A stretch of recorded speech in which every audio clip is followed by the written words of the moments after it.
Hola, ¿qué tal amigos? Nuevamente con otro vídeo. Esta vez quiero hablar acerca de un personaje que está literalmente moviendo el mundo en este tiempo, a partir de su elección y juramento en Estados Unidos. Me estoy refiriendo a Donald Trump, el flamante presidente de ese país. Quería hablar sobre él porque también está sacudiendo el mundo cristiano. Hay quienes lo proponen como el anticristo y hay quienes lo defienden como un baluarte del pueblo de Israel, como un ayudador de ese pueblo, como un hombre de Dios. Así que las aguas cristianas están divididas. Hay hermanos que están de un lado, hermanos que están del otro. Yo, con respecto a Donald Trump, tengo mis reservas. Lo que sí puedo decir es acerca de Israel y no sobre el pueblo de Israel, que es inocente, sino de algunos líderes.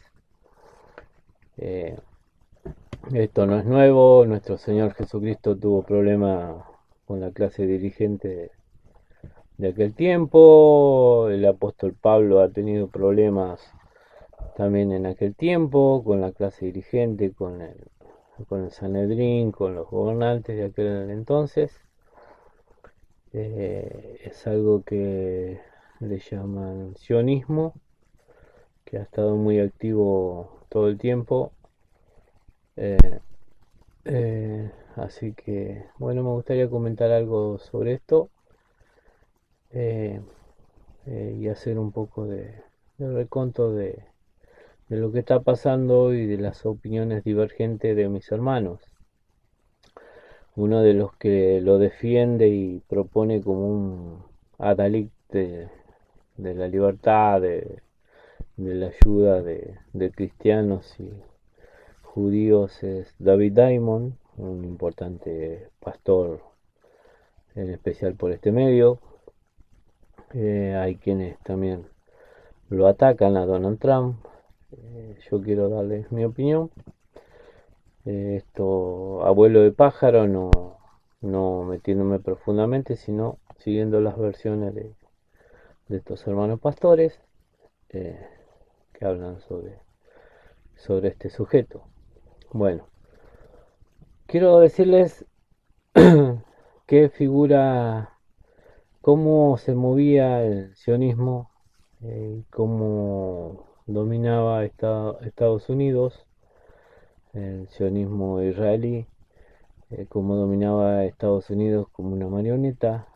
eh, y me gustaría hacerles recordar acerca de, si ustedes recuerdan a Mónica Lewinsky, eh, aquel caso que le costó la presidencia a Bill, a Bill Clinton, y todo el escándalo que se desató.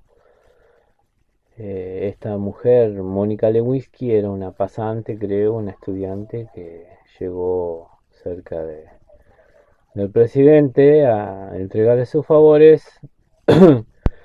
Y bueno, mientras ella entregaba los favores, a lo mejor por chantaje o a petición de ella, como una reina Esther, con la imagen de la reina Esther, que para nada es eso,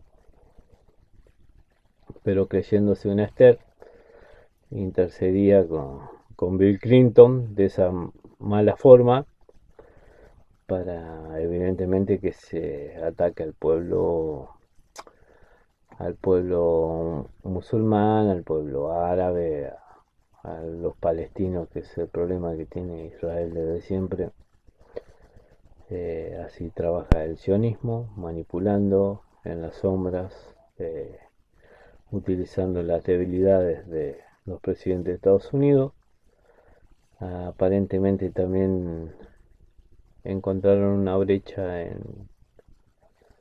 en Obama, y Otra cosa que descubrió el sionismo es el cristianismo, que como ustedes saben el cristianismo está dividido en dos. Están aquellos que miran a los judíos como ustedes mataron a Cristo, ustedes son un asesino, ustedes lo negaron, ustedes esto, ustedes son enemigos del Señor Jesucristo.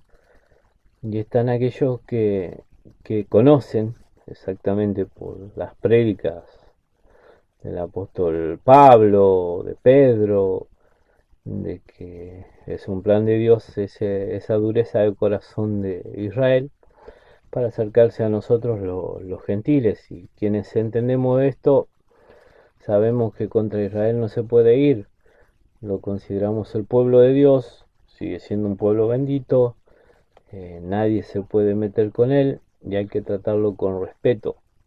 Eso nos enseñaron los apóstoles. De eso se dio cuenta el sionismo. Y no hace mucho. Yo personalmente me muevo mucho en estos foros de fe, en especial con los judíos, y he tratado con sionistas y he explicado justamente esto, de que hay cristianos y cristianos. Hay cristianos que nos los acusan, que no lo pueden ni ver al pueblo de Israel, o sea, son antisemitas, y hay cristianos que no, como en el caso de nosotros y por el mismo apóstol Pablo. Casualmente un apóstol muy atacado por el rabinaje judío, en especial por estos sionistas. Eh, bueno, el fin que persiguen obviamente es limpiar el territorio de Israel, este es el que persigue el sionismo, y edificar el templo, el tercer templo allá en Jerusalén. Evidentemente para eso hay que limpiar a palestinos, limpiar a todo lo que sean musulmanes o árabes que molesten. Esa es la finalidad. Nosotros, como sabemos de Biblia, sabemos y no discutimos que ese es el territorio de Israel, que ese es el pueblo de Dios, que ese fue el territorio prometido por nuestro Dios a ellos, que les pertenece. Eso no está en discusión, pero esa no es la forma, eh, no son los métodos.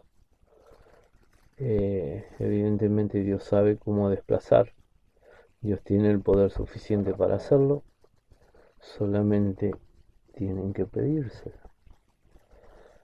De manera que, como dije, al manipulado descubrieron esta brecha en el cristianismo, de que pueden manipularnos a nosotros a su favor. Fueron tras los hombres de fe de Estados Unidos.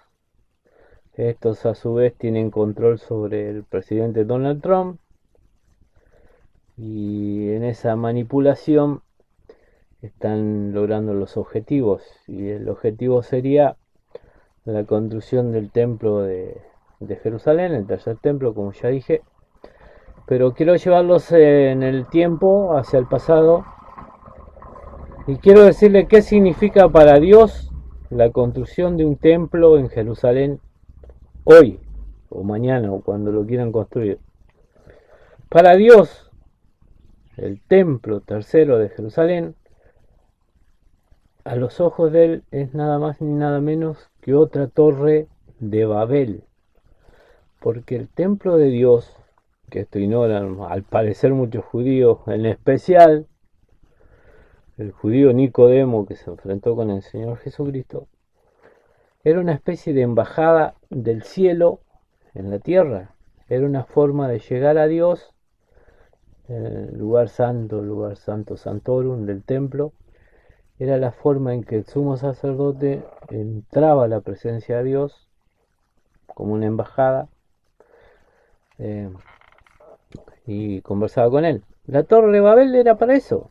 Era una torre que edificaban los pueblos como uno, unidos en fe y en propósito para llegar hasta el cielo. Y fue lo que al Señor no le gustó. Él mandó a poblar el mundo, o sea, a, a separarse, y eso no hacía la torre. Eso es para el Señor, una torre de Babel, porque el tercer templo fue levantado de la matriz de una mujer virgen hace ya 2017 años, por el mismo Señor. El Señor Jesucristo es una nueva criatura, un nuevo ser, eh, hecho a nuestra imagen y semejanza, también es hijo de hombre, es el nuevo Adán. Ese es el nuevo templo, y al estar ese templo que es santo, puro, hecho más sublime aún que los cielos, ese Señor, ese hombre, ese cuerpo de carne y hueso, eh, esa nueva criatura, nueva creación, todo eso es el Señor Jesucristo. Además retiene las promesas hechas al rey David sobre el reinado sobre este mundo, sobre los reyes, la sujeción de todos los pueblos. Todo eso también lo tiene el Señor Jesucristo. Ese es el tercer templo. Él es el sumo sacerdote, Él es el templo, Él es el sacrificio. En Él se encierra todo. De manera que no hace falta otro templo. Pero ese es el objetivo de los sionistas. Evidentemente no lo aceptan a Jesucristo, no entienden nada, ni siquiera que el templo era una embajada, que fue lo que el Señor trató de explicarle a Nicodemo, que tampoco lo entendió. Muchos de mis hermanos cristianos tampoco comprenden eso. De manera que Donald Trump posiblemente les ayude a manera de Egipto. Es otra versión de Egipto, a levantar el tercer templo, repito, no querido por Dios. Y ese templo va a ser la forma en que la bestia, como en aquel tiempo en la Torre de Babel fue el tal Nimrod, el famoso cazador o algo así se autotitulaba, eh, blasfeme, comete un acto blasfemo contra el Señor. Eso es todo. Y que va a traer calamidades al mundo, etcétera, etcétera. Eso ya es conocido en el libro del Apocalipsis. Así que ese es el objetivo del tercer templo. Por eso digo, ningún cristiano verdadero, ningún cristiano que conozca la Biblia eh, puede apoyar eso. Por eso está la doctrina del arrebatamiento, que es una doctrina que propone que todos los cristianos van a ser arrebatados a la presencia del Señor Jesucristo, como la iglesia, como la esposa que somos, y parte de su cuerpo, o sea, nosotros somos Jesucristo. Así que ese es ese es el futuro que viene. Eh, Donald Trump, y todo lo que se está haciendo es con el final ese de recuperar territorio y construir el templo. No están haciendo la voluntad de Dios. La finalidad es otra. Están levantando la torre de Babel. Y bueno, eso tendrá las consecuencias, igual que la primera torre de Babel. Tendrán sus consecuencias y tendrán que asumirlas. Bueno, soy Pablo, saludándolos a todos. Bendiciones de parte del Señor Jesucristo.